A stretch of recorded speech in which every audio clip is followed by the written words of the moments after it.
what's going on, everybody? How y'all like that new opening on the Mic Council?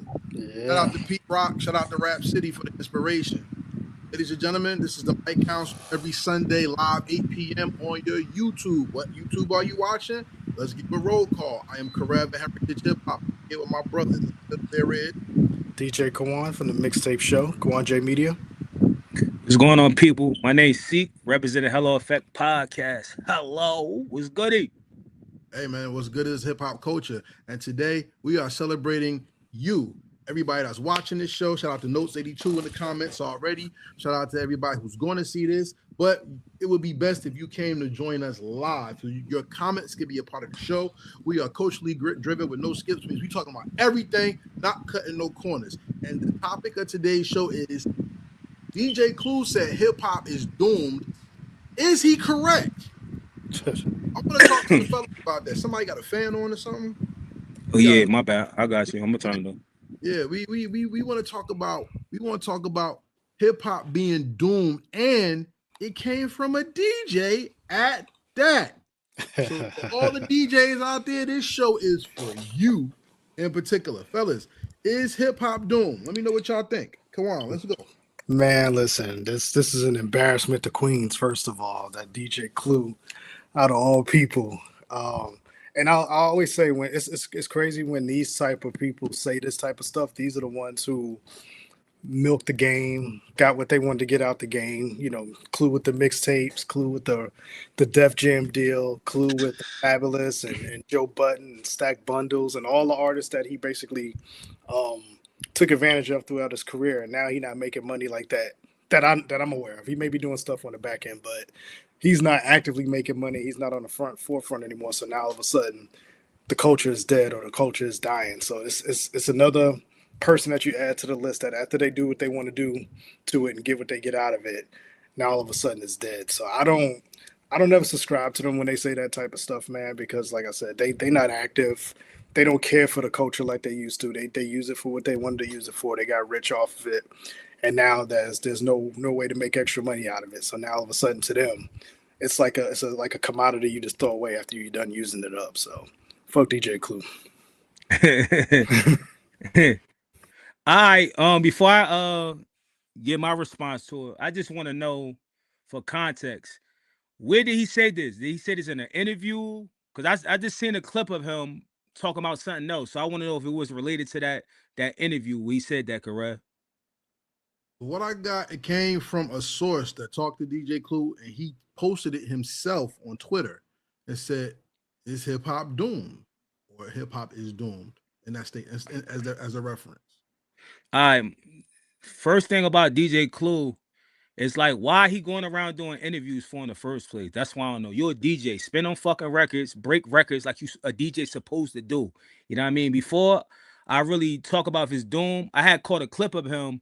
And they was asking him about the term underground. And DJ Clue was pretty much saying, now that we got the internet and stuff like this and all these resources, that term don't exist no more. Then the person that was interviewing him asked him this question. So could he play like artists that's pretty much running it? Like I think they Rock Marciano, if I'm saying that correctly. And DJ Clue was pretty much saying that, like stuttering, saying like he pretty much can't play it because the powers would be won't allow them to play it, no matter if the streets love it. You know what I mean? So that's saying something right there. So how the hell is hip hop dead if people want to hear the music? I'm blaming this shit on the DJs. Even though the DJs is blaming this shit on the artists, I'm blaming it on y'all because y'all have a huge responsibility to fucking break records. So how can hip hop be dead if it's your job to make sure it doesn't die, to keep it alive? That's why I'm fucking confused. Like, and you right. Kawon, you made a great example. He had all them artists and nobody did anything. I feel like Fabulous should have been bigger than what he is. He shouldn't be sitting on nobody's fucking couch on no podcast talking about bullshit because he could rap and he wasted his talent by sitting on that couch because I know he still want to do music. So from my point, hip hop is not doomed. It's still well and alive. They just mad upset we not rocking with the highest up no more. We done with all them big name people. It's time for us people down here that been spitting that real shit and really dedicating our life to this thing called hip hop to get they shine, and they don't want to see that shit. That's true. And once again, broke. That's all I gotta say. True. Yeah, the real underground don't rock with the commercial. So we gotta stop putting hip hop as rap music, is commercial rap, and then there's hip hop, the culture, right?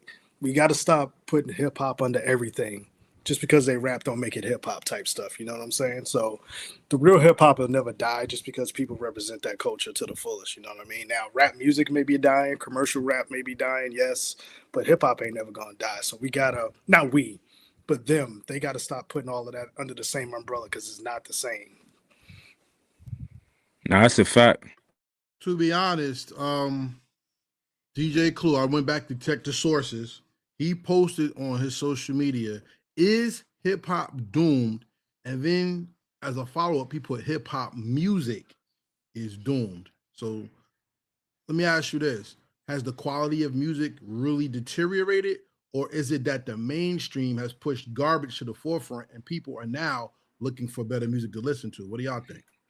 Yo, I'm gonna say the mainstream artists putting out bullshit. They can't trick us no more. You know what I mean? Because I used to say this all the time that people was under a spell. They was too fanned out. You know what I mean? And they was too afraid to get a real opinion on these artists. Because a lot of them artists for years they was putting out bullshit, whatever projects, and people been lying. Like, oh, them great projects. Like for instance, we're gonna talk about something new.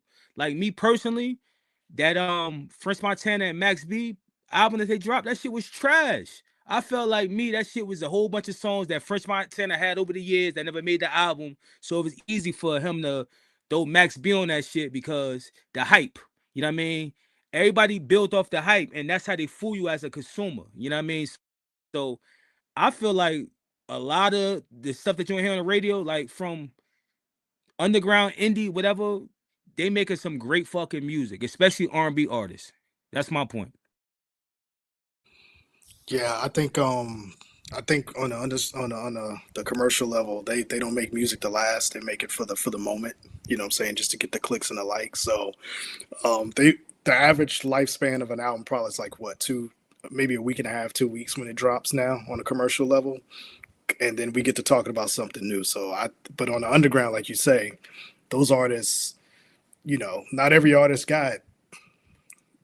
will throw around them $1,000 to put an album together. Or if they do, they gonna get every dollar out that album that they put into it because they know the effort and the money that it costs to create that project. So that's why the underground artists go months and months and months pushing that same record because they don't have that big budget behind them to blow millions of dollars on an album just to be hot for 2 weeks, 3 weeks, and then you don't talk about it no more. So yeah, I think commercial hip hop and commercial rap is trash, but the underground is always gonna do good compared to them.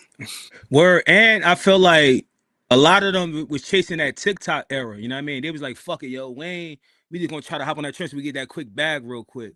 You know what I mean? And then they realized that shit wasn't working because a lot of them people that was blown off of TikTok, they was really creating music that they really do. They wasn't doing that shit just to get a viral thing. They was really that type of artist. And I felt like the mainstream artists like, you know, we could do that shit too. No, y'all fucking can't because y'all didn't come from that area. Y'all came from going to the studio, collabing with a producer, you know what I mean, a good engineer, and making a project. Like, you understand what I'm saying?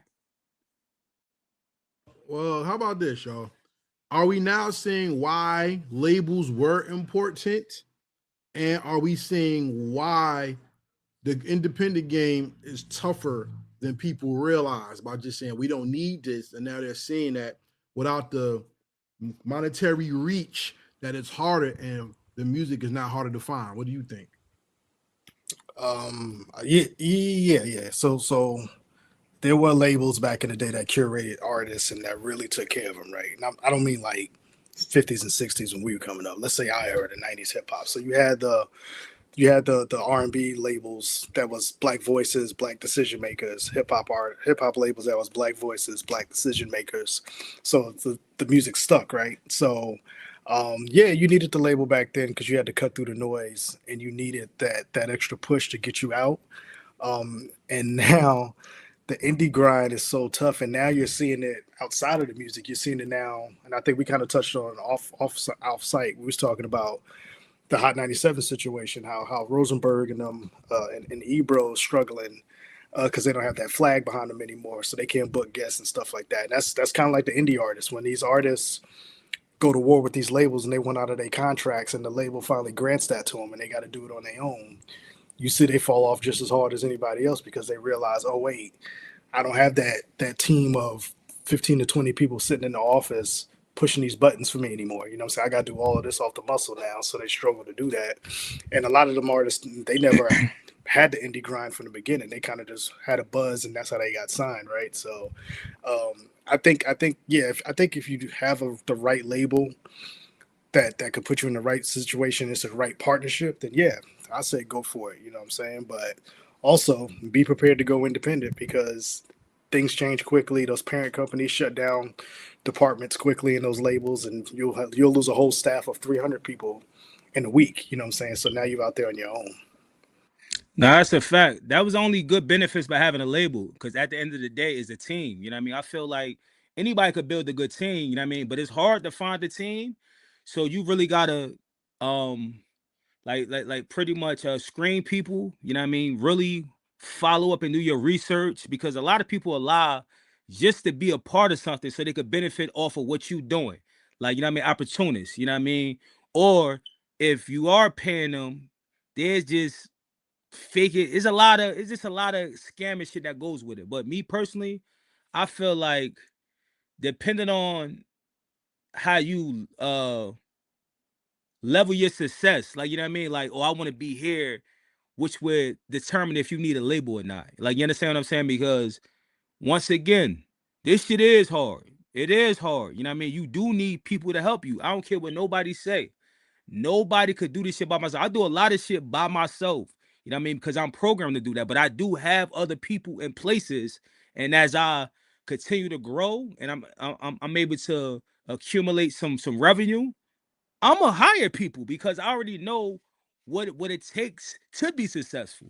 Like, you understand what I'm saying? And once again, I'm always preach this: level of success ain't Jay-Z success. You could be a thousandaire. Like, stop thinking you ain't make it because you ain't got $1 million. Nah, if I'm making 10,000 a month off of this shit, I made it. I don't give a fuck what none of y'all saying. But Yeah, I agree, because you making enough to buy a fucking quart of water and a goddamn Snicker bar, that's at least something. You know what I'm saying? And let me tell you, for somebody who's been monetized and got demonetized and trying to re-monetize, this shit is difficult. But I was talking to a hip-hop artist 2 days ago. Shout out to my brother Fire Jaws. He's going viral, near viral right now with his hold song. on, tell me, Fire Jaws? Yeah. Oh, Yeah. Shout out to my boy Fire Jaws. And he has a song out right now, and it's damn near viral. It's called Lemon Head. You know what I'm saying? And he works with a marketing team to put his music out. And when you couple what he talks about with how much money he's put out, and then you talk to La Russell, and he talked about $350,000 he's put into himself to get his music out, to get the Rock Nation ultimately. And then when you hear other artists talk about how come when you sign to an artist, they do the same thing that their major does to them, it's because of the nature of the contract. Everything's about loans. Everything's about money. And if you don't have this money, or you don't have a plan to get yourself out correctly, then the music does not have that far reach. If you need help getting your music out, first you got to have a budget. Then when you have a budget, you have to find a team that can help you. For instance, the Hello Effect podcast. Not only do you get podcasting, but you get set up for showcases and live performances. DJ Kawon, you need some beats. You get an interview, but not only that, you get guidance on how to put together a project. You have Heritage Hip Hop, which help you with SEO, GEO, marketing, planning, and how to put a roadmap together to put your music out. If you don't have people like us and the money, you're going to just putting your money on the streaming services means you have just become a hobbyist, and people may find you or they may not. So is hip hop music doomed? Maybe because it's too accessible. What do y'all think? Hey, come on, you help people put out music. Is the music game too accessible, and that's what's killing it, you think? Yeah, I think it all depends on how you release your music. If you don't value your music, the people know that too, right? If you don't take it serious, if you just want to throw it out there in the streams, and you're going to get back what you put out there. So my thing that I always get attracted to, or if I get turned on the artist's music, is I see how they previously did work. You know what I'm saying? If I show that they made physicals or they records, or they really promoted the stuff, or they doing visuals, or they explaining their processes behind their music, that tells me that you cared about your music, and I can rock with you that way. You know what I'm saying? But if you just somebody who you ain't putting on your social media a year ago, now a new album drop, and you post a little picture of your album cover and you say out now, and I don't hear from you for another 2 to 3 weeks or 2 to 3 months, then that's a waste. That's a waste of time. You know what I'm saying? Of messing with somebody, because this is an art. This is something you should be proud of. If you don't show that you're not proud of your music and you don't appreciate it, then why should the people out there? Think what you got? All right, ask the question again. Basically, is music too accessible, and that's what's making the music doomed? I don't think. I think that I don't, like I said before, I don't think that the music is doomed. You know what I mean? Because I feel like at the end of the day, you have the choice to find what artists or what type of music you want to listen to. You know what I mean? There's a lot of things out there, but like anything that's out there, everything is not good for you. Like, you know what I mean? Everything is not good. But me, I love music. So, and I'm the type of person that don't mind judging the art. So I would, like Kawon said, I'm not looking for, if I go on your social media and you not active, because I'm active. You ain't doing this shit every day. I'm gonna be honest with you. I'm not gonna work with you, to be honest with you. I don't care how much money you offer them, because it's never gonna work. Because I'm the type of person, come on, what we doing next? What's going on? You know what I mean? So when it comes to that thing, hip hop is doomed. I don't agree with that. I don't think it's doomed. I think it's healing. You know what I mean? And I'm just looking forward to see where it's going to be at in the future. That's And and real quick, I don't think nothing's changed as far as how people do their music, right? It's just streaming kind of exposes it a little bit, but if we take away the streaming and we take away online, people still was pressing up CDs, right? So you just saw a bunch of CDs laid out in the street that nobody was listening to, because the people was using them as frisbees back in the day, out their car. So I don't think the quality of it changed, so I just think it exposes it more of how much of the bad quality is, because now I can go listen to somebody's music from Rochester living here in Dallas, so I can go listen to somebody overseas, you know what I'm saying? So I just think that it's just the streaming kind of exposes a little bit more, and social media exposes a little more, but we still technically throwing joints out the car like they frisbees, you know what I mean? Yeah, let me ask this question though. Like, why can't we get back to constructive criticism though? Because I feel like we're in a place in hip hop where they feel like everybody could do it. Understand that people can put words together, but we still got to judge them off of that. If that shit trash, let them know it be trash. Like, they're people adults. Like, oh, no, that's not hate. People got to separate somebody giving honest feedback and towards hate. You know when somebody's hating on you. Like, you understand what I'm saying? If you don't want nobody to judge your art, don't put it out there, like, respectfully, because I'm gonna be the type of person to let you know, like, nah, man, that shit didn't sound right. If that shit ain't moving me, that shit garbage. My opinion. That's what I saw about the La Russell thing, where he was trying to make it feel like he was being over people's head with that song that he was talking about. His engineer told him not to do, and people's like, "It ain't that, bro. We just wasn't feeling it." You know what I'm saying? Like, that's why your engineer said, "Don't put it out." It wasn't the one. And so now he's trying to make it feel like he's now trying to gaslight everybody, saying, "Oh, it's just over your head what I was trying to say." You know what I'm saying? Yo, I'm just done with him, man. I don't even want to talk about that, man. I'm done with him too. Yo, let's go to the comments. Shout out to everybody in the comments. Make sure you hit the like button, please, so the algorithm picks this up. And the more you comment, we want to get to 100 comments. That gives us further recognition of algorithm. So remember, y'all, if you're on YouTube and you're live, 100 comments makes the show go even further. So thank you for commenting. Let's go to Crown and Beats. So this is why I love Legendary Cyphers, family. The epitome of New York underground hip hop. All about the art and inspiring each other. Drums Rugged, shout out to Drums Rugged. He said, I left the corner store and the guy walked in with physical copies of his music and was trying to sell it to me. It was trap drill music, but he was out hustling the music. Yeah, and that's good. Because now, that's like selling drugs, though. If you selling drill music, I'm good. I don't use drugs, yo. Fuck out of here. Keep that shit. Well, go sweep here in a barbershop or deliver newspapers. Other than doing, everybody gotta be musicians, yo. Fuck that. But to his credit, though, he's out there taking those no's. You know what I'm saying? You gotta be able to take those no's to move on. He need a hell no. So he can change his damn style. let me ask y'all this question. I think this is very vital and pivotal. I think streaming made everything accessible, but let's look at it this way. disco was the shit at one time. And then the culture shifted, and then R&B and eventually hip hop came out of disco, right? Now hip hop has changed to a point where now they call everything hip hop, and it's not. Trap, drill, whatever, right? But then you also have Afro beats, you had reggaeton, you had all this stuff come out of hip hop, right? And it was a shift. Now club music, especially Jersey club, is really, really nice right now with the people's ears, especially in Baltimore, Jersey, Chicago, and Jersey club is now going to Philly. And Philly had house music and club music before, and we have like a lot of that movement going on, right?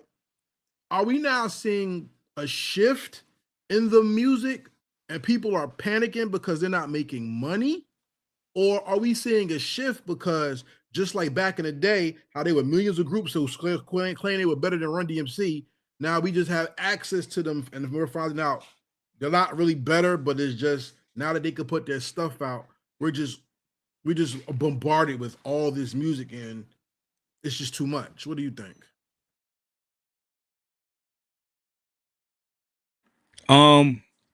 Like once again, I'm loving that people are expressing themselves when it comes to like the music part of it. It's never going to be enough because like you can't tell nobody to not do something. They could just go on their computer or get equipment and record. They could be talking about, they could be doing the ABCs. Like, so, and it's all these streaming sites that allow you to put your shit out there for a fee. So that's not going to stop. It's just about you as the consumer finding quality music, something that you like. That's like if you go to a restaurant, there's a million restaurants. You're going to find the exact one that you like going after a few. Like, you understand what I'm saying? So what I'm telling you as a consumer, get back to really judging people. Stop just liking. I ain't talking to y'all. I'm talking about people out there because I already know y'all taste in music, but people got to step their taste in music up. Like, stop going after the fast food type of shit. Go back to the home cooked shit that got substance. Then it won't be no problem. Then we can start identify the greats because remember, it's only remember the term like they said like if you're going to the NBA, only 1 in a million make it to the NBA. That's the same thing as music. Like, you understand what I'm saying? It's only going to be a Biggie every X amount of years. It's going to be a Jay-Z X amount of certain years. You know what I mean? Because it's going to be something special about that person.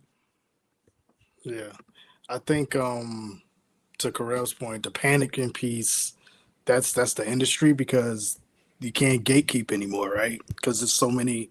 They done with the streaming and everything. They took a pin to the bubble, and now they poking up. They let them poke all these holes in the bubble now, so anybody can come in now, right? So now the artists and the people and the consumer have more control over who the next superstar is compared to the label where they had control over everything.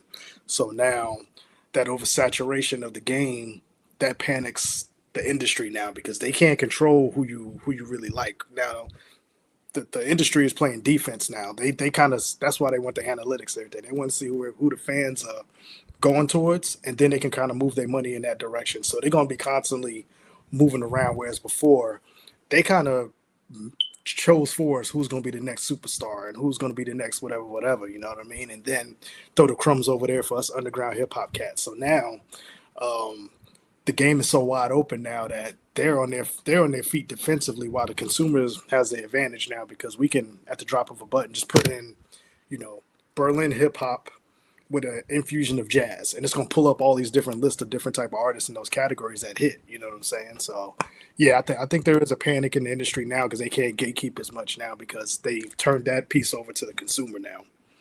But let me ask you a question. But ain't the whole thing is they system? Ain't this what they wanted? The streaming shit. So pretty much what they created is pretty much backfiring on them. It's cannibalizing itself. That's what it's doing. Okay. Yeah. That's fulfillment of the prophecy. Agreed, ladies and gentlemen. Shout out to Lil Mama. Lil Mama said, I think it's about adaptability. Hip hop is always going to change. It's about the substance. And that's very interesting because now it seems like with hip hop music being doomed, it seems that the people are in control and the industry can't take it. We have talked about the new artists don't make legacy forever music. They make popish music and it pops for a time and they disappear. It's sad because if you think about it, let's see. Sexy Red is known for wrestling. Shout out to Lotto. Lotto's known for getting pregnant.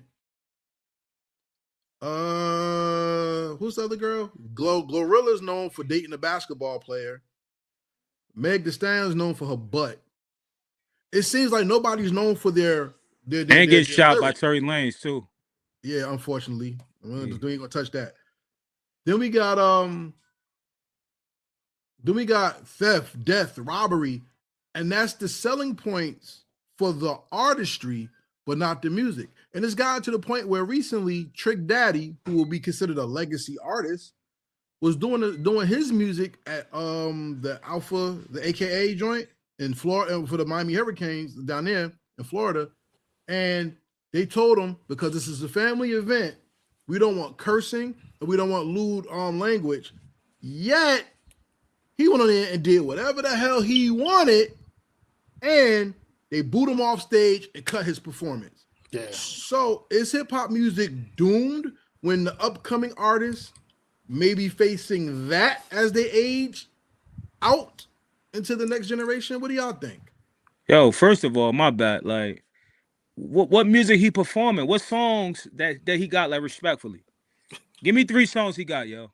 Baby, cause I'm a thug. What's the name of it? Give me the title of it. Like, you know. What he got? He got Shut Up. He got Thugs R Us. They ain't Thugs R Us. Yeah, Thugs R Us. Yeah. Thugs R Us. He got Nan. You don't know Nan, nigga, who got baby like me. That's Trick. it. Trick Daddy got some joints, man. He got some joints. In the wind. And see, In the wind. So shout out to the person who booked Trick Daddy, because they don't know what they was doing, because that's what I'm about to say. They set him up to fail. They set him up to fail. They knew better than that, man. He has a podcast. That's why he got the show. That's probably why they knew Trick Daddy the podcast, so they didn't know Trick Daddy the artist, right? So or the chef. Oh, the chef, yeah. So they put him in his natural element of performing live, where they gave him a hot mic, you know what I'm saying, and it wasn't on television. So you get what you pay for, right? So they shouldn't be too surprised. I mean, we all knew something like that was gonna go left, but that's, you know, maybe those AKAs ain't as smart as we think they are, right? Nah, sometimes people get caught up in the hype to the name, like, yo, this our budget. He from there. Fuck it, all right, we could get him. Everybody going, but they know damn well ain't had no clean music, yo. Yo, shout out to the family in the comments. Pop is back. He said LaRussell's engineer was heaven sent. I think so. Y'all don't get it. That's part of the song, heaven sent. So Drones Rugged says the game is definitely oversaturated. We got Triborough Gigolo in the building. Salute to the family. We got Palaya, my brother's Palaya in there. He says, Seek, I see what you're saying, but truthfully, everything isn't for everyone. That's true. It's about literacy level. You can't step your taste up if your literacy level only goes so high. So Palaya say a lot of y'all niggas don't like music because y'all dumb. Hey, all right. Drones Rugged said Megan is a bit overrated. He's seen better. Haven't we all?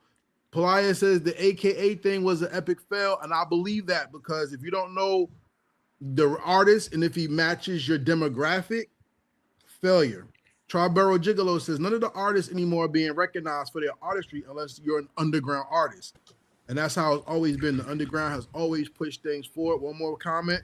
We had Notes 82 says everybody is doing everything else instead of being an artist who creates music. Can I respond to that comment about none of the artists anymore being recognized for the artistry? I mean, we're gonna blame it on the artists, because everybody want to be podcasters. Everybody want to go on airing people dirty laundry. So you don't really have a chance to really bring them on your platform to really talk about the music, you know what I mean, and get them their flowers because of those things that's happening in hip hop. Me, I feel like hip hop today's is 90% bullshit and 10% music. That's why it's really hard to find the music. That's my opinion. That's my opinion. A lot of it's times hard to find music because it's number bullshit that get pushed to the algorithm. Oh, this person had, look, for instance, the Gucci Mane and Pooh Sheisty. They not pushing the algorithm because they dropping new records and shit like that. It's some drama shit, some bullshit. Yeah. Usually when these artists get on these platforms, the music is like 5th and 6th down the list. You know what I'm saying? No question. So, you know what I mean? You gotta, if you're not gonna leave with the music, you already know what that's gonna be about. So check it out. The Crowned and Beat said the art of digging seems gone for the consummate. We used to study albums. These days, the way of receiving music is like fast food. Of course. No, but you control that though. We got to stop using that. You control what you eat, right? So you can control what music you listen to and what you're gonna listen. You ain't gotta rush it because somebody put the album on. I'm gonna get to it when I get to it, and I'm gonna let y'all know. I tried to get to that Kanye West. We'll be talking at the end of the show. Yeah, we don't have to, but if you want to. No, I just want to let you know my opinion. Like, you know, I told you I was gonna. So it's Charlie World Gigolo says, "Seek, would you actually discuss a Cardi B or Megan album without discussing their personal drama?" To be honest with you, I never listened to the old album, and I don't never plan to because, they not the type of like the artists that really talk about anything. They talk about the same bullshit, so I really couldn't get into it. Like, if like back in the day, that Eve album, yes, I listened to that shit. I could study that. That Emil album, yes, I could study that. You know what I mean? Foxy, all of them, yes. You know what I mean? But today's women's side of hip hop, I really can't. If we talking about them particular mainstream artists, I can't listen to a whole project. And that Cardi B album, that shit trash to me. I said that when I first listened to it, and I'm standing on that shit whack. And when it comes to Megan Thee Stallion album, I never listened to a whole Megan Thee Stallion album. She like one of them artists I can listen to songs, singles. That's it. You know what I mean? So I couldn't really discuss that with nobody. To be honest with you, I say if somebody wants to listen to a Megan Thee Stallion joint, listen. Before things blew up for her mom managed her before her mom passed away, right? And the music was better. The music was better. That's true. And she had Q-Tip as like a co-sign. Q-Tip was trying to get a sign to Def Jam back in the day. So her quality of music was dope back in the day. So I say if anybody wants to hear Megan like raw, like listen to her older work when her mom was managing her.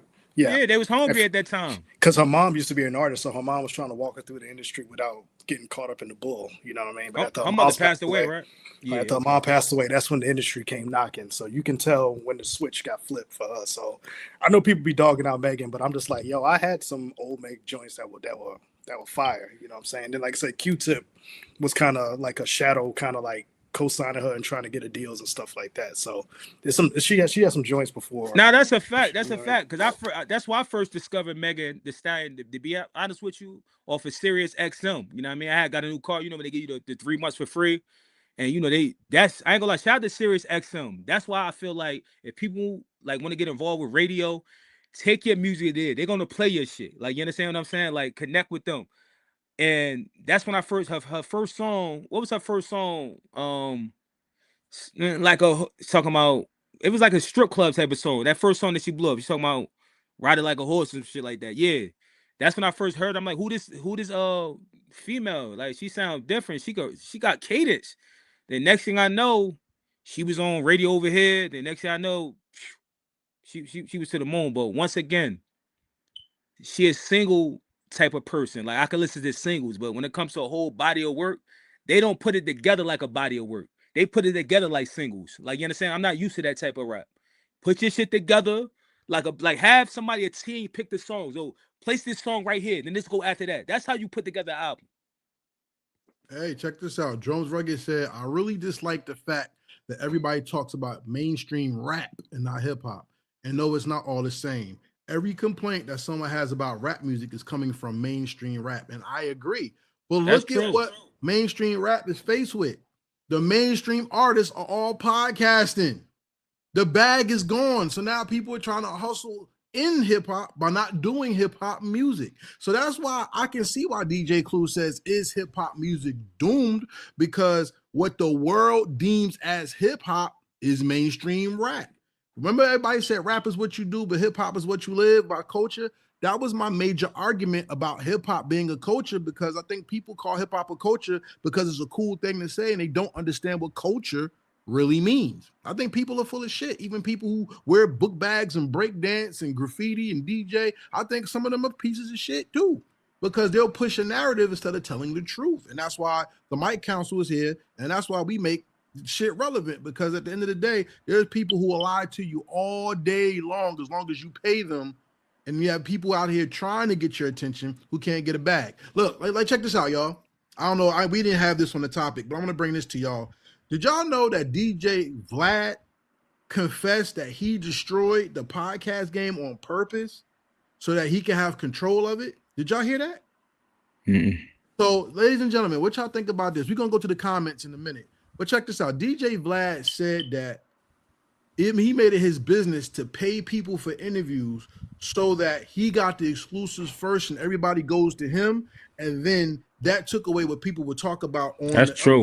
On the other podcasts because they don't want to talk about the same thing over and over and over and over. So Vlad was throwing people bags. Vlad threw somebody $10,000 for an interview. Now, I'm not making $10,000 off of streaming for an interview. So, as you know, Vlad is not a podcaster. Vlad is a real estate guru, and he sells classes and does classes on real estate, and that helps fund the podcast. So he has that money to throw around, right? From housing and commercial businesses, real estate and all that. So Vlad does that, right? Now, the Mike Council wants to interview, no, forget, let me tell you a real story. So I reached out to Project Pat to interview him and to interview 3-6 Mafia. Project Pat said, that's cool, I'll get on there, give me 8 racks from the door, and I'll make sure you get an hour or maybe 30 minutes with everybody. And I was like, $8,000 for 3-6 Mafia? Man, I ain't paying. I'm gonna be honest with you, I ain't paying nobody to sit down and talk with them. Y'all gonna talk talking for free. Yo? No. I'm about to do a record. Do a record with me. But think about this: $8,000, and I'm not guaranteed to go viral. I'm not guaranteed none of that stuff. But they got that from me. But what did I get from them? Now, yes, it's good to have mainstream exposure on your podcast, but most of the people you interview don't post the stuff if they do with you. Most people you interview don't circle back and say, check out my interview here. Most people don't. So I bring that up just to say this. The way the mainstream has gotten so much attention, but hip hop has always been anti-mainstream, I think we're now at a point where people are trying to do anything they can to stay relevant, like podcasting, to get a bag, because now that the mainstream bag is in there, they're going to try to gut us out, the underground, the independent, and take over where it's now harder for us to keep afloat. Let's go to the comments real quick. Tribero Gigolo said the issue is the fan base of those artists grew up in the social media era. They don't want to hear a discussion about their music. They rather hear about messy drama. That's what gets the views. Palaya says, my comment was definitely not to sound like an elitist. It was geared more towards empathy. The overall culture in America most unfortunately cultivates ignorance. So it's baked in. We gotta get the rest. Crown Beat said not to speak about labels who push the artists by buying millions of plays by bots. True. Vlad is a culture vulture. It's about nothing. It's nothing but gossip and clickbait. Project Pack is bugging. I think so too. Those 82 said straight robbery, but not to me because I ain't paying it. And shout out to the Candid House photo. She said hello. Salute, says nice to see you. So fellas, what you think about what I just said? Man, Yo, which one? The 8,000? All that. Like all of it. Whatever come to mind. First of all, nobody paying. I don't condone unless you really want somebody that bad. Don't pay these fucking people because you can get them for free. Like, you understand what I'm saying? You muted. You can hear me? Yeah. My bad. I said first of all, the 8,000. Nobody paying Project Pat. You know what I mean? Respectfully, you got some joints and shit like that, but that was many years ago. Like, and once again, you not guaranteed to go viral. If you was guaranteed to go viral, 8,000. Like, who the fuck he think people are right now? Like, you understand what I'm saying? Like, I don't think nobody paying fucking 8,000. Right. And then he said he guarantee you 1 hour. The fuck out of here. Yeah. What song he got out right now? Or what was it based on? Why did you want to interview him? Basically, it was coming off of the verses. That's another reason why I hate verses, because now everybody think they hot, they can just do shit. Yeah. It was coming off of the verses. They were hot at the time because of the thing, and yada yada yada yada. 8,000.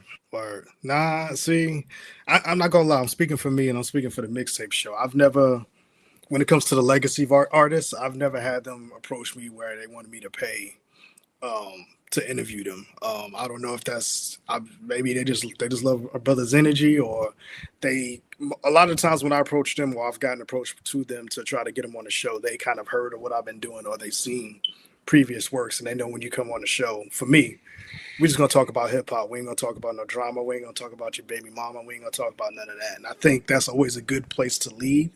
Mm-hmm.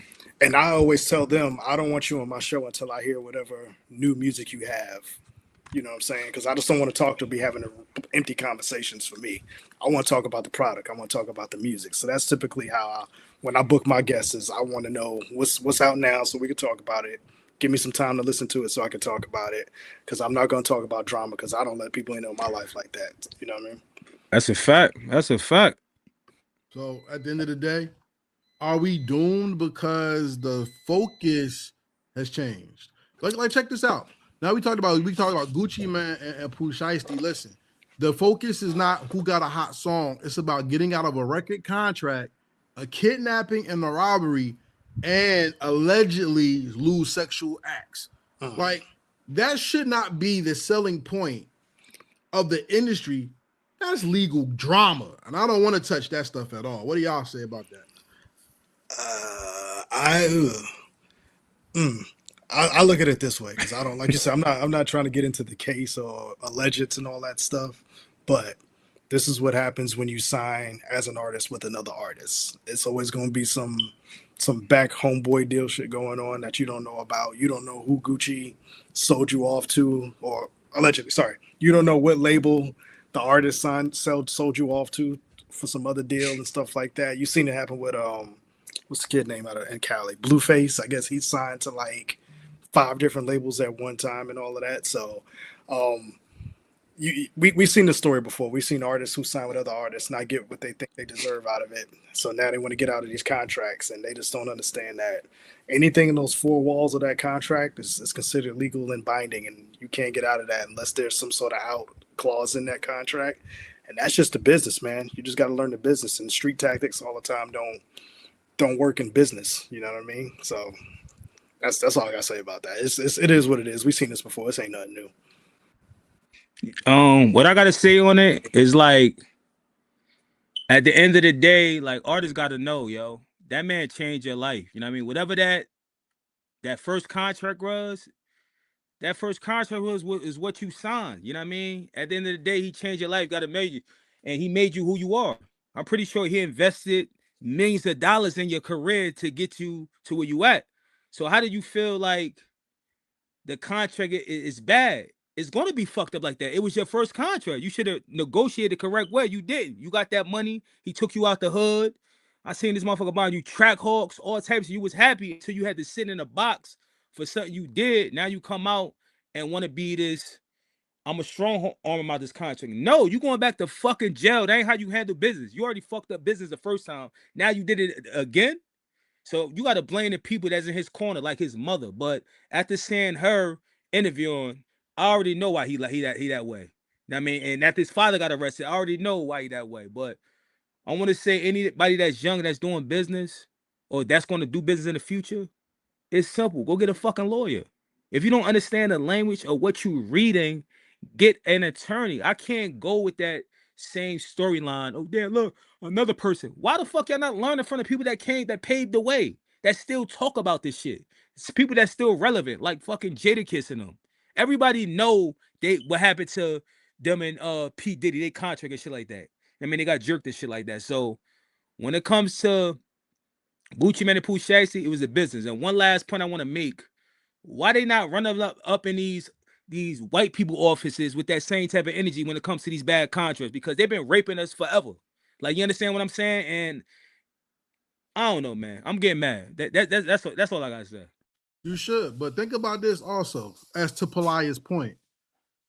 One reason why hip hop may be doomed to a lot of people. Look at the education of our people in this country. Now, I'm not just talking black people. Our education sucks in this country. You're talking to somebody who's in the education business. I am an educator.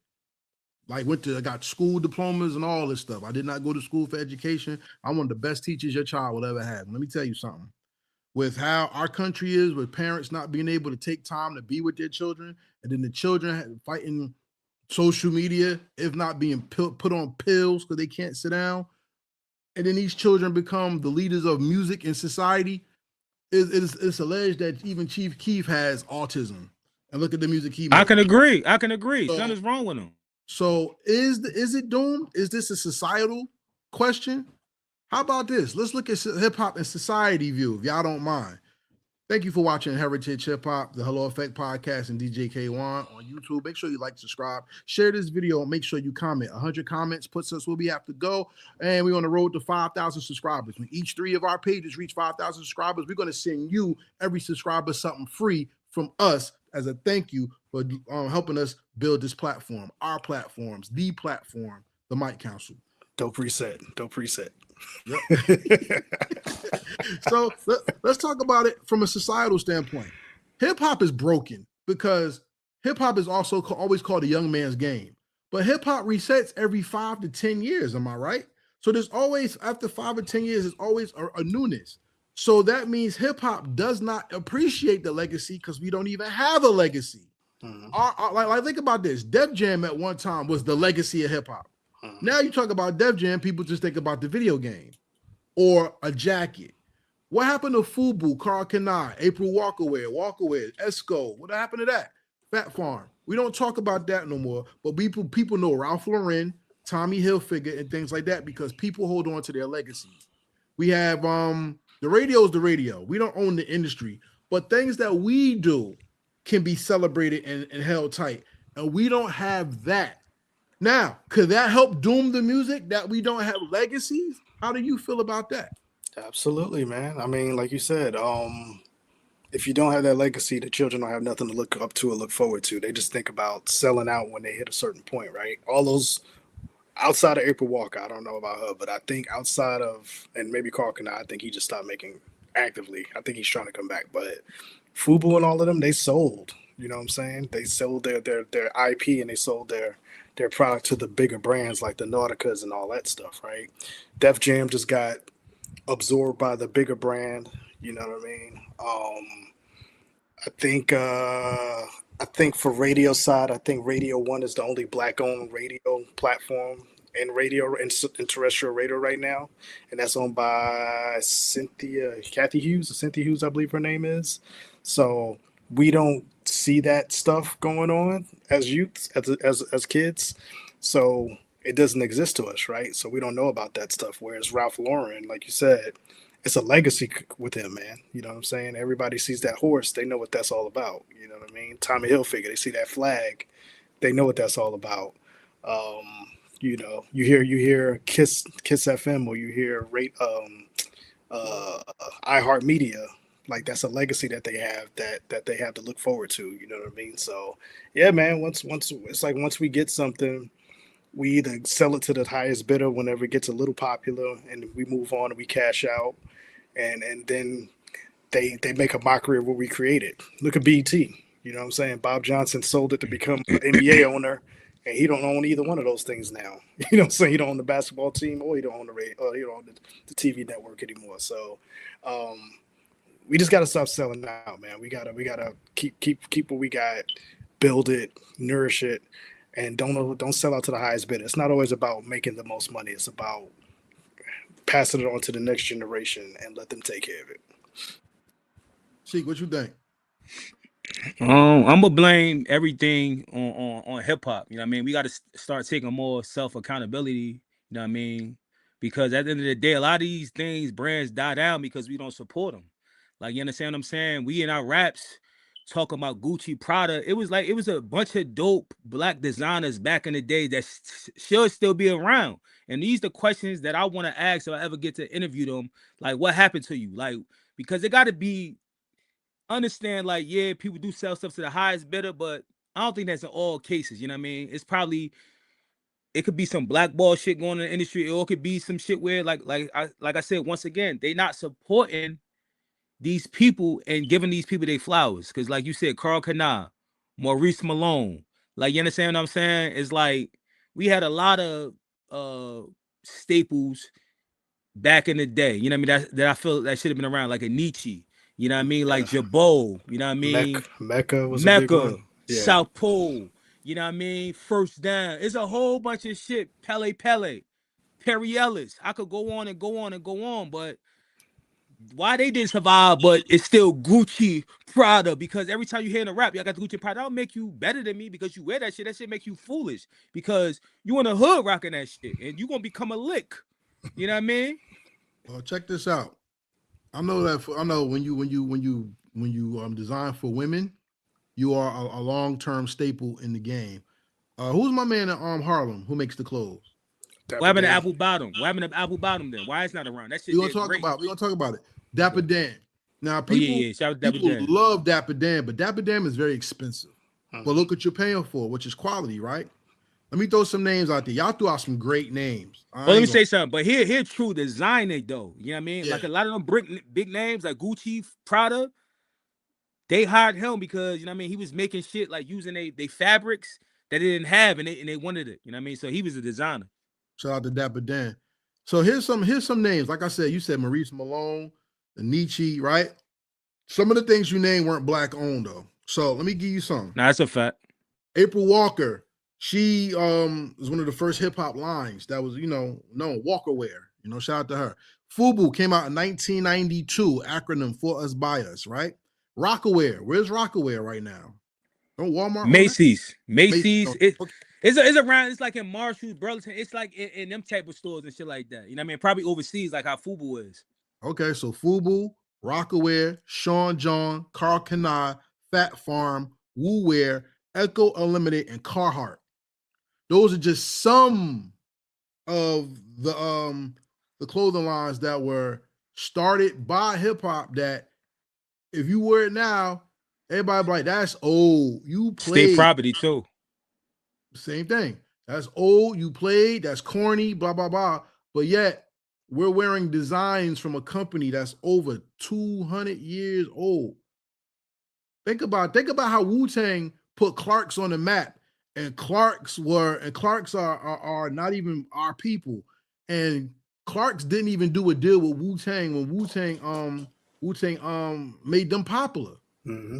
I remember when kids was wearing Clarks, Wallabies, because Hush puppies. Yeah, like come on, yo. Then look what Adidas gained from Run DMC back in the day. My Adidas. Then you had apple bottom jeans, like you said. Shout out to that started BBL culture, whether y'all know it or not. But to all y'all girls with butts, nice butts. Look, Nelly and his pants that on the jeans was something made for you because of it was apple bottom wasn't made just for him to make money. It actually was designed for hip to waist ratio. That's why it sold. So it was smart that he did that because you cater to the women, but he really catered to them by not giving them something but just a fashion with a name on it. You know what I'm saying? And then the point I'm bringing this up with hip hop music being doomed is maybe because we don't appreciate what we have in our culture. Mm-hmm. Like, think about this. When you go to France, you go see the Eiffel Tower. You go to Legend Saint-Fer, whatever it's called, right? And you get you French fries, like crêpe danish, whatever, right? How many people go to New York and say, I want to go to Cedric Avenue, 1560 or whatever is Cedric Avenue to go see the room where Kool Herc played? How many people say, I want to go to the actual park where they had the jams? How many people was going to, how many people, it's like, see, everything's gone because there's no peppermint. Probably foreigners that do that. Who? I said probably like foreigners, like from a different country that really. So we need to do that. That's what I'm about to say. You probably see that more in the foreigners who love hip hop come over here for that than us ourselves. But we need to do that because you know what? I never went to what is it, Memphis? Memphis is where they got the country music Hall of Fame, right? Memphis. I believe so. I want to go there. Look, I want to visit that. Look, just like there's a baseball Hall of Fame and a basketball Hall of Fame. Did y'all know there's a hip hop museum of Milwaukee? I learned now. Look, I just found it right now. There's things out here that if we're going to keep our culture from being doomed, we have to pass this stuff off to our children. Because at the end of the day, I'm philosophical, y'all. Pardon me, but there's a part in the Bible. Shout out to Resurrection Sunday, everybody. There's a part in the Bible where Abraham did all he could to make sure his son Isaac was good. And the point of the matter is Abraham knew I'm an old man and life for me ain't going to be that long. so I have to ensure that my son is taken care of. Mm-hmm. There's people out here who give a damn about their kids enough that they want them to know who they are, what they mean to the world, and their legacy. And why should our culture, if you really believe as a culture, be different? They should know about how we dress, how we talk, how we walk, how we listen to our morals, values, and principles. I'll be damned if another person says that Black people, American Black people, or foundational Black Americans don't have a culture.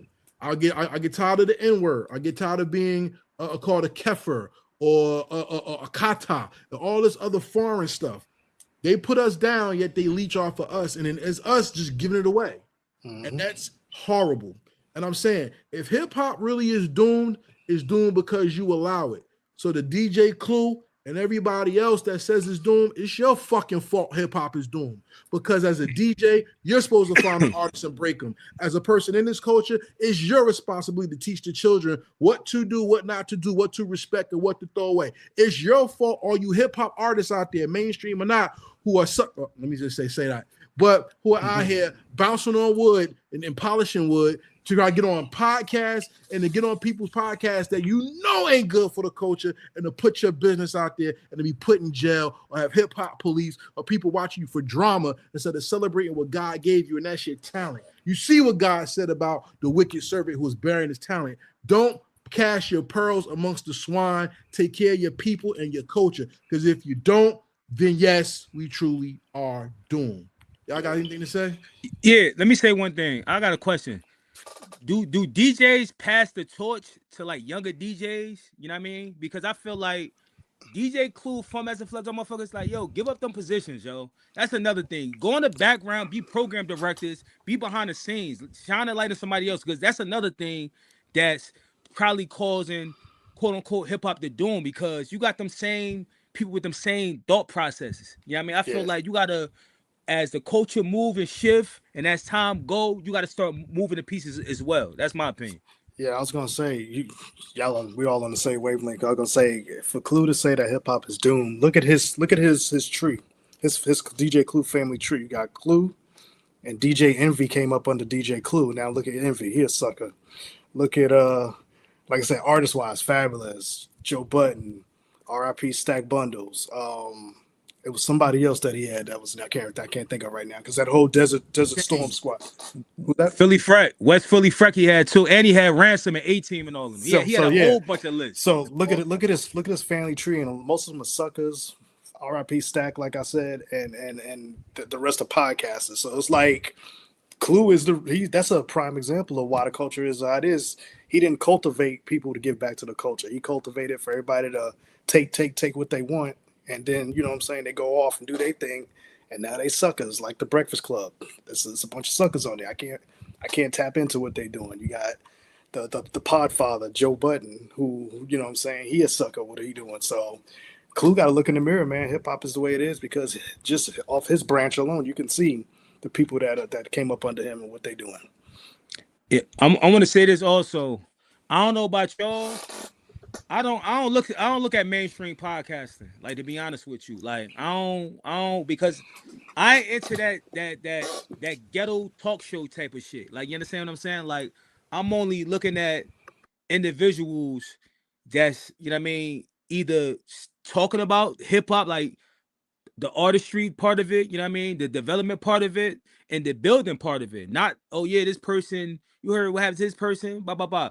And also, since I'm here, I wanted to talk about, we need to start exposing ghostwriting. Stop hiding that shit now. Since we putting out everybody dirty laundry, who's fucking who's baby mother and all this other bullshit. Let's show the people who's writing these records, so I could choose if I want to rock with that person. Because at the end of the day, that's not you. That's not your thoughts. That's not your fucking ideas. So the gig is up. That's how I feel. Fuck it. All right, so y'all want to attack ghostwriters? That's what we doing? Yeah, I want to see who's pen. Show the person pen. Give them their flowers. Give them their credit. Stop giving the credit to motherfucker that ain't pen that shit. I'm a writer. I know what it takes to come up with an idea and put a song together. And if I don't get credit, fuck that. I don't give a fuck how much you get paid. Put me on the record. Let me say my ad lib. Hello, so they know it's me. Don't say my name. Let me say that. Fuck it. All right, let's go to the comments. We got Jones Rugged, who said he wore all those clothes. So he got a bunch of baggy clothes and a bag. somewhere sit in his room. He pellied up, right? Yeah, Word. But pull them shits out. we got Talk That Talk, Kawon, Suckers in Positions. Power's Powerful. Palaya says, I think y'all touched on it perfectly. The folks that were in the position of power sold us out. The cycle keeps repeating. Some responsible folk, us, must reclaim it and right the ship. Salute. Crown and B says, seeing my daughter rap along to a Slum Village song instead of radio trap rap, I know we did something positive. Yes, and salute to you. Yes, sir. Yes, sir. Yes, indeed. So shout out to Seek because he want to hear the Ghost Riders. So Seek, your top 3 Ghost Riders, go. My top the Ghost Riders, anybody that's wrote any records for Drake, you know what I mean? I think my man is a Ghost Rider, Rakim, you know what I mean? And I don't want to say I like when we talk about R&B, I like the Dream pen, I like Sean Garrett pen, Street of 7 pen. There's a bunch of pens that I like, you know what I mean? Come on, who your top 3 Ghost Riders? Skyzoo, Jadakiss, and Eminem. Because he wrote a lot of joints for Dre. Oh yeah, hell yeah. All right, Dre trash. And me, I'm gonna keep it very simple. I'm only picking mainstream dudes.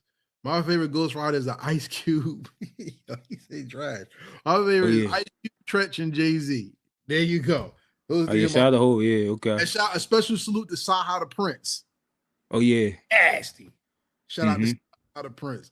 So, ladies and gentlemen, we got to the end of the show. I hope y'all enjoyed today's show because this hour goes so fast. Word. It do. Best hour of my Sunday. I love it. I hate looking forward to work. Everybody that's on spring break next week, enjoy it. I'm just coming off of mine and going back to work. I can't wait. But we're not done yet. Ladies and gentlemen, at the end of the show, we have something called In Your Rotation. You got three artists. What's in your rotation this week? All right, I got one thing about rotation. Hold on, I'm about to get it right now because I don't want to mess it up.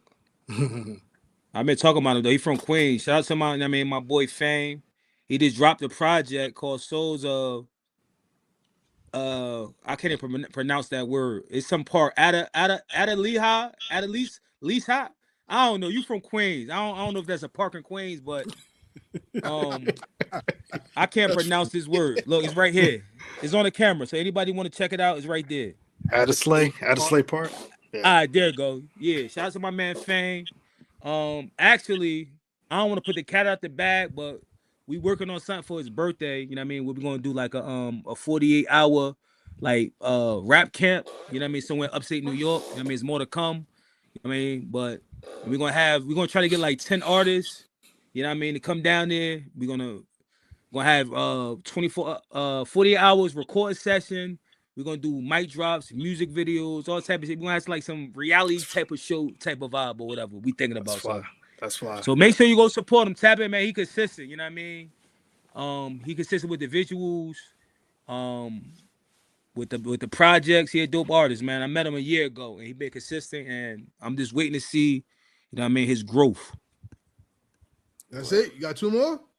No, I don't got no 2 more. I'm too busy to really be. I mean, I want to say this though. If any artists, just send me your project directly or DM me directly because I try to keep myself on a schedule with all the stuff that I'm doing. And if I'm really listen to your joint, I want to make time for it because I'm a dad, I'm a business owner, I work for myself, and I do media. And everybody know that's in this media game, that shit takes a lot of your time. And I still got to juggle everything in between. So respectful, if you're an artist and you want some feedback on a project, a song, a beat, a music video, hit me up, DM. I'm on social media all day or email me. My email is in my bio. And I mean, and we build like that. Yeah, hold up. One last thing. I apologize. I heard that Kanye West joint. I listened to it once. I ain't listened to the full thing. I skimmed through it. First listen through half of the project that I skimmed through it, it didn't move me. Like, you understand what I'm saying? I felt like it was trash. You know what I mean? I know Karev already knew it was trash from the beginning, but I'm gonna give it a second listen because I was in a car with somebody, and you know, you when somebody in the car trying to rock, they want to talk, like, you know what I mean. Not saying it's a bad thing, you know what I mean, but that's just a natural of a person. You're in the car, listen to music, you might have something in your head, you want to talk. So I really couldn't get into it, but shit trash enough. Man, I ain't gonna lie, man. I've been on my selfishness, man. I've been listening to a lot of me this weekend. It's a brother who just released a project on the West Coast. He goes by the name of Hassan versus Goliath, and I'm contributed to that one of his joints. It's a jazz and hip hop influence instrumental album. So I'm on there. It's a dope like hour and 20 minutes of just smooth, dope hip hop infused records. So shout out to Hassan. He reached out to me a while ago and heard some work I did and wanted me to be a part of that. So that's a easy listen joint. If you guys love just easy listening through the work day, check out that. It's called Dirty Jazz Volume 2. It's a dope project. I'm real hyped about this next one, man. I've been listening. I got the masters back for Boom Bap Alumni, which is going to be my album dropping in July. And it sounds incredible. Yo, I'm hype about this album. This is my debut album.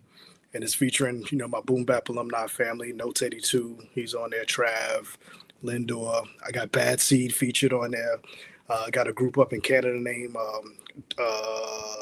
what's their name? Cold Camp. They featured on there.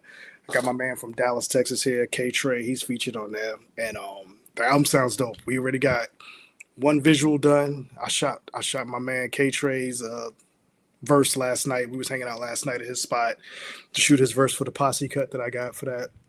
And I'm hype about this album. I'm real hype for the people to hear this one. So I'm definitely can't wait. And I'm gonna have to get with y'all and maybe get on some of these Fleet DJ calls and all that to promote that. And I'm listening to another joint I'm putting together to an EP. It's gonna be called the Low Tape. It's gonna be lo-fi infused, lo-fi inspired. And it's going to be a little bit different sound for me on the production side that I'm starting to put together. So it's going to be a dope thing, man. So I've been listening to a lot of me this week. Congratulations, man. That's what's up. I look forward Thank to you. hearing it too, man. Absolutely. Yeah. Hey, plus we a team, so we're going to support each other. Ladies and gentlemen, my rotation is very different this week. First and foremost, I want to give a shout out to E the Mad Assassin. He put out a new album called The Wave Letterman Show album. E the Mad Assassin is my guy. That's my guy right there. So salute to E the Mad Assassin. Check out his album if you're looking for some hip hop. I also got the advanced copy of Destroy All Demons by Lau Omalau. Let me tell you something. A lot of people ask, where's the political rap? Where's the conscious rap? It's right there. So when he finally releases the project Destroy All Demons, look for that. That's something that, if you like that political conscious rap, that's it right there. I'm telling you. So Lau Omalau, Destroy All Demons. The last album that's in my rotation is not a hip hop album. Ladies and gentlemen, y'all know me. I don't really, but there's an international artist named Esther. He's a producer. He has an album called Francis. Let me tell y'all something. We in classic material lane with that one. If you like Leon Thomas, the Mutt dude, right? He on there, Duckworth, Thundercat. It's a bunch of singers on there. It's smooth, but it's amazing. Check out Esther, ESTA, period. And the name of the album is Francis. You can stream it. You always know what I say. Stream it, but if you like it, buy it because it's worth it. I mean, this album is definitely worth it. And I don't give my cosign easy. This is one of them ones. You know what I'm saying? So with that being said, what's up? Yeah, I want to say something before we get off it for context. What is political rap for anybody that's watching and don't know what that is? Are you asking me? Yeah, I'm asking what that is. Political rap. For anybody that's watching and probably don't know what it is. Political rap is hip hop that focuses on politics, the news, society, period. Not J. Cole stuff when you're walking around and talking to people during the riot. It's people who talk about the cause, the effect, the solution, and the outcomes. So he's talking about government, politics, war, all the things that are political. Relevant though today, or it don't matter? Oh yeah, no, very relevant today. Okay. Because at the end of the day, hip hop was deemed the CNN of the culture. Well, he's going back to that old school CNN feel where he's talking about these people, our business, handling our business against people, and making sure we stand up for our people. It's like that. So pretty much, would you consider Public Enemy political rappers? Yes, by far. Okay, all right. Now I get it now. I understand. Yes. Okay. Yes, Okay. It's on that level. Shout out to Brent Fires. Okay. Brent Fires on Candid House Radio. Yeah. So like I said, check out that music if you like, But the one album I'm very excited for, this album came out June of 2024. And I just found it, and it is fire. Esther. One of my favorite songs on there is the song you pick because you're going to listen to it. So with that being said, we thank y'all for joining us on the Mic Council. Before we get out of here, make sure you understand we are on the road to 5K, which means when 5,000 people, my subscription numbers on YouTube on Heritage Hip Hop say 5,000 subscribers, we did it. But then you have to go to DJ Kawon's page. And when his say 5,000 followers, we did it. But that's not it. That's only part 2. To finish the trifecta, you got to go to the Hello Effect podcast page on YouTube. And when he gets 5,000 collectively on all 3 pages, we're going to give you something from us to say thank you from us for spending time with us and building our platforms. Not only that, check out heritagehiphop.com. Kawon, what's your website? DJKawonmusic.com. Music's on there, merch is on there. You can get a Mixtape Show hat. You can get the new Boom Bap alumni hats. We got hoodies, we got everything, t-shirts, jackets, everything. See, what's your podcast? What's your own website? My website is www.cabangers.com. That's my entertainment company that owns the Hello Effect brand and all that. So you can find everything up there, from the links to the interviews, the podcast, merch, you know what I mean, the next events, you know what I mean, all types of stuff. You know what I mean? Let's build, connect, you know what I mean? All that. So artists, please, if you're looking to build your portfolio, your resume, and your outreach, each one of us interviews, you can do 3 shows, not just one, and build it. We all have different interview styles, and it behooves you to get as much as a look as you would like. If you need help with CEO, GEO, interviewing, or if you need help with putting out a plan for your music, you come to me. I have that. That's what I've been studying. You know what I'm saying? That's my specialty right now. You want beats, you want somebody to help you put a project together. You need someone to help you with your release. You got DJ Kawon. You have someone who could put you in showcases, not only give you a dope and fire interview, but put you in places where people will not only will hear you, they will see you and you're able to touch the people. You also want to talk to Seek. Most importantly, we are the Mic, which means we are culturally driven with no skips. We do hip hop 100% of the time in the best way we can every time. So be with us Sunday, 8 p.m. on YouTube every Sunday until we tell you that we're not going to be here. And when we're not here, we still got something for you so you won't forget us. Last words, gentlemen? Yeah, like, subscribe, share, follow, tell your friend, grandmother, brother, sister, co-worker, everybody, you know what I mean, to tap in every Sunday, 8 p.m., you know what I mean? We're going to keep y'all locked, updated with our point of views, nothing but real, our truth, like, you understand what I'm saying? And we're going to have a great time, you know what I mean? Where's the best place to be on a Sunday other than with us? Enjoying your Sunday after having Easter egg hunts, eating all that great soul food that I'm stuffed and full. Thank y'all again for tuning in. I am sleeping, what they said. And with that being said, peace, and we out. Thank you and good night. We are Heritage Hip Hop.